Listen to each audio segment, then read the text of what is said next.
আজকে তোমাদের সাথে কিছু কথা শেয়ার করতে এলাম।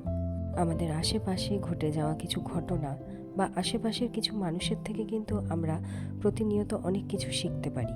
এই যেমন কালকে বাবলুকে যখন স্কুল থেকে আনতে গেছি, তখন একটি গার্জিয়ানের সাথে পরিচয় হলো, মানে একটি বাচ্চার মা।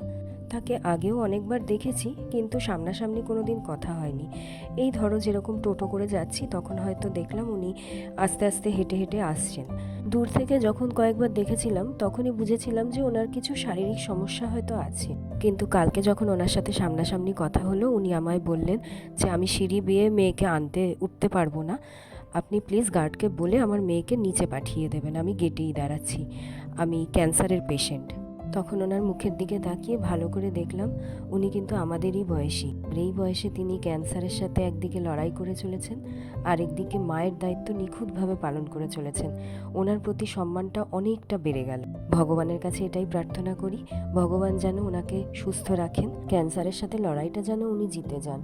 নিজেও শিখলাম যে কোনো পরিস্থিতিতে মায়ের দায়িত্বটা কিভাবে পালন করে যেতে হয়।